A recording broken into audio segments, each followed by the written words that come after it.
I'm incredibly fortunate to fly around the world full-time for my job. In case you didn't know, I've been a full-time YouTuber for over half a decade now, so I've done a lot of flying. If you've watched my videos before, you're used to seeing the part when I'm on planes. You might have also come across my channel OSKAR and Dan, where my partner and I have vlogged a lot of our trips. However, one part I've never shown is what I actually do when I'm traveling alone. Occasionally, I'll have layovers from a few days to a few hours in cities between flights I'm reviewing. And today, I'm going to show you what I do on one of those layovers as I spend 7 hours in Hong Kong. What you'll see is just after I've touched down on Vietnam Airlines as I wait for my connection that evening on Philippine Airlines, which will be my next video on my main channel. So let's dive right in.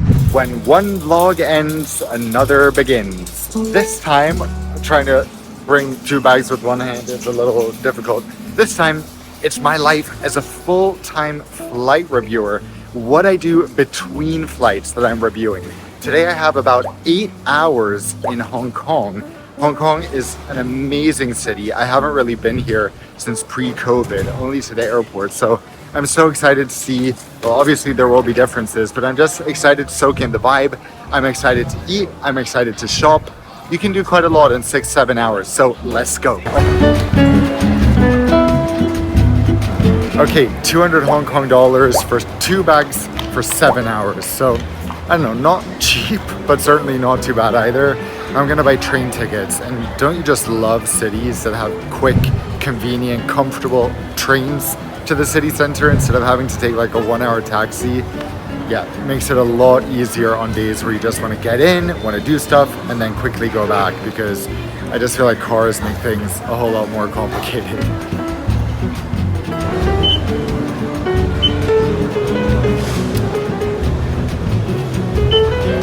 Uh-oh. It turns out I need cash. So, how much is it? 105. Okay. I hate withdrawing cash when I'm in a country or in a place for like just a few hours, but I guess no choice. So, alright, I'll take your advice. Now give me my money.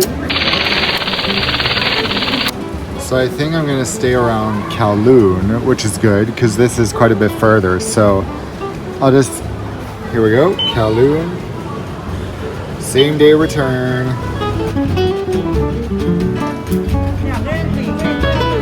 All right, I love this train. It's so nice and modern. Although it has Wi-Fi but not chargers. I wish it was the other way around because I really need to charge my phone. So this is kind of the rookie thing, or I guess what happens when I'm on these trips because I'm so exhausted from not really sleeping enough, which I'm usually very diligent about sleeping at least 8 hours, very consistent schedule. So last night I slept like less than 6 hours, which isn't so crazy for many people, but for me it's not enough. So today I'm just like running around, so I'm like, okay, need to withdraw cash. I do that, and then after I see, oh, I can only get coins back, so let me go to the customer service desk, and then I get there and it's like, oh, they took card, so I could have just paid with card to begin with. So there's a lot of that kind of stuff. Now it's 24 minutes into Kowloon.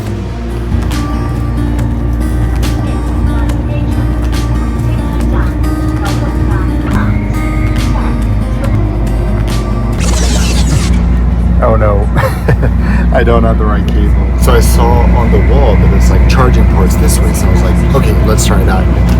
And then I realized I only brought USB-C and I don't have a normal USB-A to USB-C cable. Okay.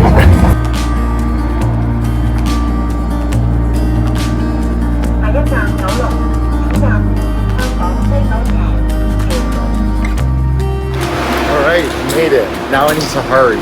So I was looking at restaurants and many of them apparently close here between like 3 and 6. So far I found a place, but it's not really what I had in mind. I just have to go somewhere really quickly though and charge my phone because I'm very low on battery.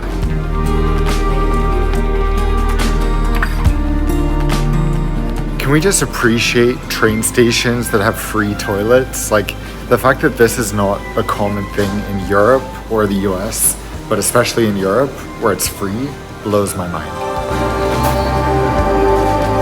Okay, that's amazing. So I just went into 7-Eleven quickly after the toilet to buy some water, and then my phone had 5%, so I was like, this is not gonna work. It was a 30-minute walk to the restaurant, so So I asked if I could buy a power bank, and he was like, you can rent one if you want and return it to any 7-Eleven in Hong Kong that you want as well. It's $30 a day or $7 an hour Hong Kong dollars, which is insanely cheap. And I could just scan a code on the wall and activate it. I didn't need an app, I didn't need anything. Oh my god, amazing. And what a lifesaver, because you know, like, I'm all about the idea of living without your phone, but when you're in a quite unfamiliar place where you haven't been in a long time, you need your phone to function. So being down to 5%, I was like, gulp. Now the next order of business, since my phone isn't dying anymore, is to get energy. So I'm gonna go to this local hidden spot that I don't think anyone outside Hong Kong really knows about. Starbucks.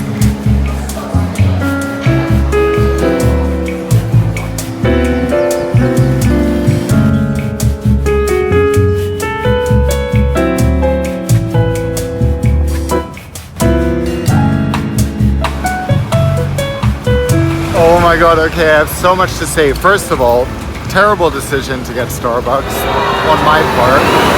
Absolutely didn't taste good, and I've become like a bit more of a coffee drinker recently, especially decaffeinated. I love to make like good drinks, but that was just not good. Anyway, then I went out of that mall, which is by Kowloon Station, but I couldn't find where to walk. I don't know if there was necessarily like a pedestrian exit at the exit I took, so I was just like, you know what, I'm just gonna take a taxi. Saved me a lot of time, and super interesting conversation with the driver too. So now I'm here by Nathan Road, one of the most famous main streets of Hong Kong, about to have lunch at a very unconventional place.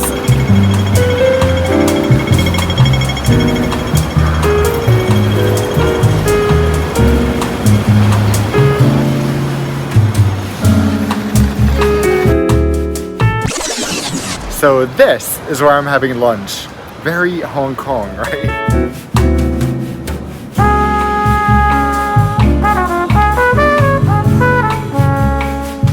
So I just got my pizza. Why am I having pizza? Because basically all the like dim sum places, or I guess, yeah, where I would want to eat are closed between 3 and 6. So this looked really good, had amazing reviews, and smells very, very good. Let's see.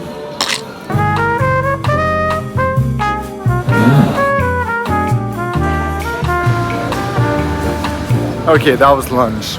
Yeah, I can't get over it feeling very wrong to have pizza in Hong Kong. That's not usually like how I would do things, but there was really no choice. I had a bit. It was quite good, I will say. And now I think I'm just gonna walk around for a few hours. I'm not really that much in a shopping mood, and I definitely don't have any space in my luggage to do any shopping. But my god, like I had genuinely forgotten how incredibly cool Hong Kong is. Like, it's been almost 4.5 years since I was here, maybe a little bit less. So it was like fall 2019, and back then, I don't know, OSKAR and I had maybe been to like 40 countries. Now we've been to over 100, so we have so much more context for what makes a place cool, or you know, what we like, what we don't like. And yeah, it's just amazing to get to go back to places we went to at the very start with so much more experience and get to see them kind of from new eyes. And so far, I love it. The awesome thing about being solo somewhere like Hong Kong is that you don't really feel alone, and most people, or not most, but a lot of people speak really good English, which is, yeah, makes it a bit more fun because you can have those small casual interactions that you can't have in many other places. Of course, I'm not really going to many like remote places when I'm doing these trips because I'm transiting in big hubs.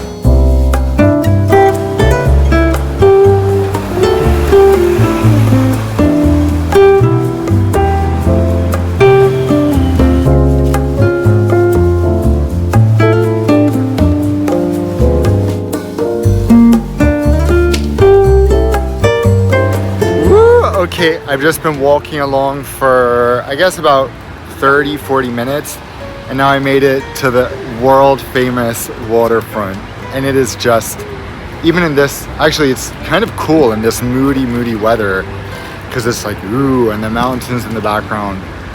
This is like it's hard to describe how much of a kick it is to just pop into different cities very quickly and be like, Hong Kong for 7 hours, Shanghai for a day, so like just so many places. That's, I would say, one of the best things about this job. But at the same time, I also experience one of the worst things about it.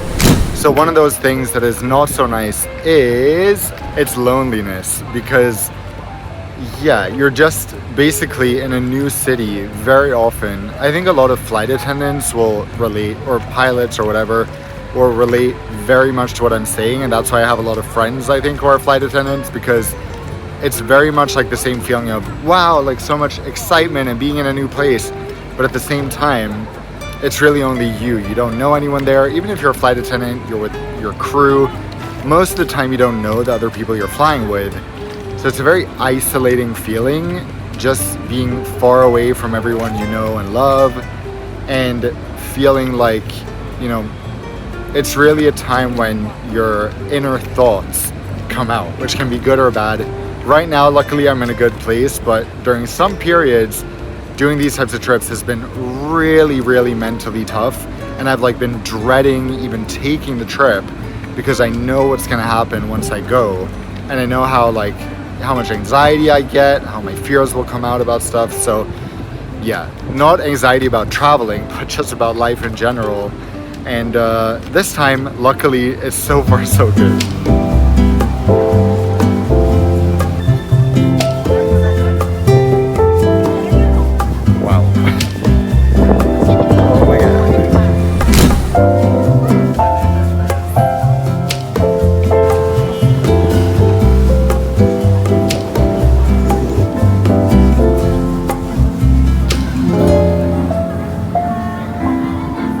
Okay, music recommendation. You saw I had my AirPods in most of the day. Oscar and I recently discovered Girl in Red, this Norwegian artist. We knew about her big songs like We Fell in Love in October, but I've just been walking around like blasting her like biggest hits, I guess. And oh my god, she's amazing. So now I'm like, Girl in Red in Hong Kong, making memories. You know how you associate music with like a specific experience? So that's what I'm trying to do. I always try to forcefully create that. Also, when I'm traveling with my friends, I'm like, let's play this song on repeat. So it's very calculated, like, you will then go home, listen to this, and miss me.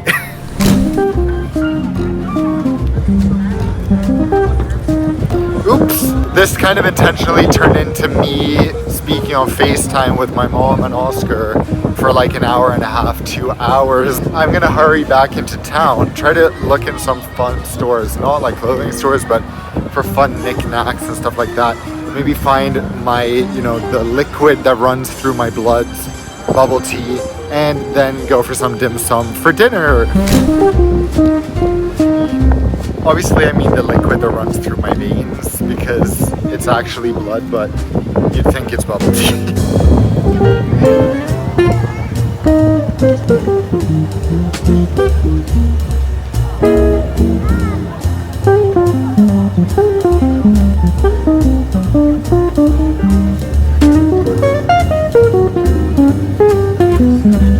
Okay, getting some more drinks. Fun fact, soy milk is quite high in protein.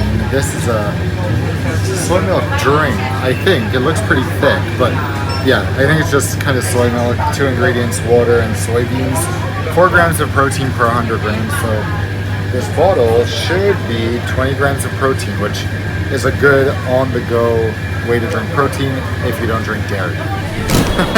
So this apparently is cheaper than water, which makes so much sense.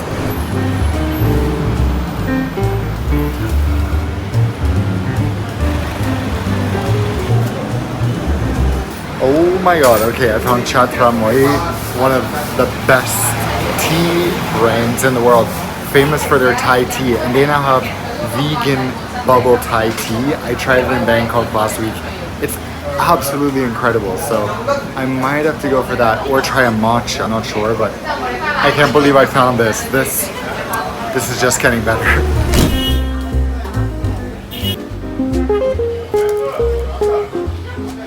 Hi.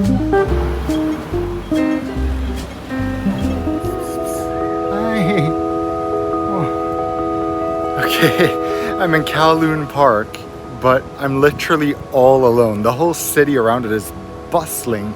There's so many people, but here I'm the only one, so it's a little bit eerie, but there's a cat. Also, I bet you're like, Dan, why are you alone in some dark park? This is like one of the most central parks of Hong Kong. I'm walking through it as a shortcut to where I'm planning to have dinner. So I got bubble tea on that side. Now I'm gonna cross over to the other side and hopefully have some good dim sum. So let's go before, I don't know, I feel like in Europe or in the US, I would never go into a deserted dark park like this, but here, for some reason, I feel fine. I mean, it is a lot safer generally in Asia. At least it feels like it. So yeah, if this seems like a very random and pointless day, that's because it is. I mean, for me, like life is about eating. I'm such a foodie, so everywhere I go, I just go to buy food. That's what like excites me the most about these types of layovers. But yeah, besides that, like I really don't know what to do. Before COVID, these types of things were like my lifeblood. And when COVID came, this was the thing I missed the most. But afterwards, I don't know, I still get super excited, but there's just something that I'm a bit like, it just feels kind of meaningless. The last time I was in Kowloon Park, the last thing I did here was when I was here in 2019. That's when I actually brought my brother. We had the most amazing experience and trip, just the two of us in Hong Kong for like 6 days. So what we did here is that there's an Apple store quite nearby, and I got the iPhone 11 on launch day. I think it was the 11, yeah, because that was the first iPhone with a wide angle. So we unboxed it together in the park. I put on the wide angle and I was like, oh my God, and we were both so mind blown. So that's a really fun memory here. And yeah, now I'm vlogging on the iPhone wide angle. It's gotten a lot better since then.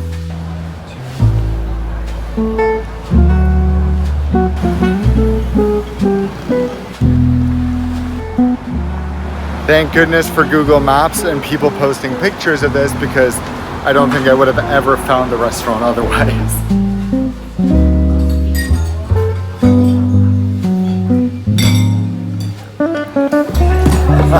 Thank you. I haven't even had time to try my bubble tea yet, so.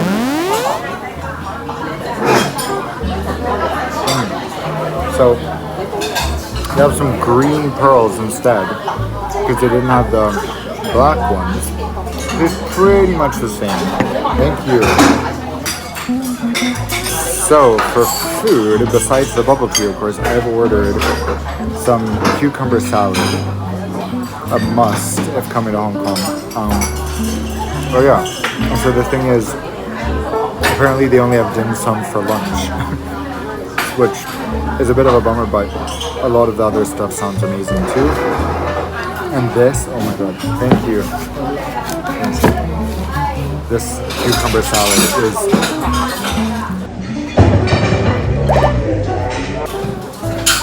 whoa, it's so good.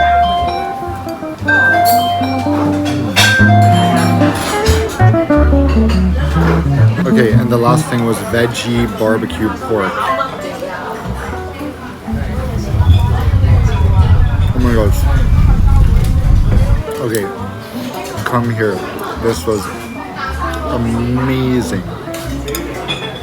Oh my gosh. Sometimes, you know, or not sometimes, often, OSKAR and I or other people who don't eat meat will get the question, why do you want to eat things that are like meat? You know, like barbecue pork, but veggie version. Because we want to eat things that taste like meat. It's not that we don't like the flavor.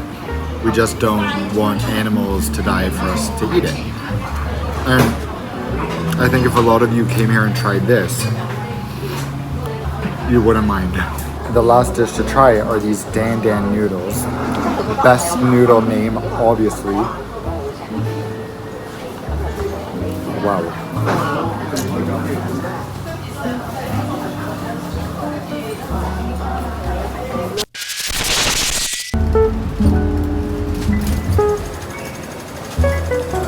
Wow, that meal was 11 out of 10. Genuinely, as a huge foodie, I'm very, very critical with food, and that was just go. If you're in Hong Kong, go there.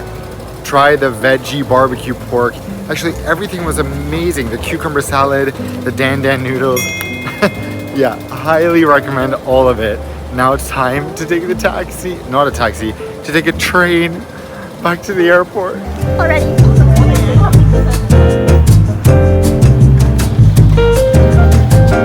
Okay, we're back for the day again. I think on that note, I will cut it off. We'll say that's enough for today. Thank you for joining me. I think vlogging this experience of my day in Hong Kong has made me feel a little less lonely today. So I hope you learned something. I don't know what your takeaway could be, but I guess if there's one lesson I want to leave you with, it's that every job has its pros and cons. Today was a day of high highs and low lows. These types of experiences are days of high highs and low lows, but this is not really the main part of the job. The main thing I do is just sit at my computer a lot and work. I'm so grateful to have you guys. I'm so grateful that you're watching. Thank you for tuning in today, and until I see you in the next video, fly safe.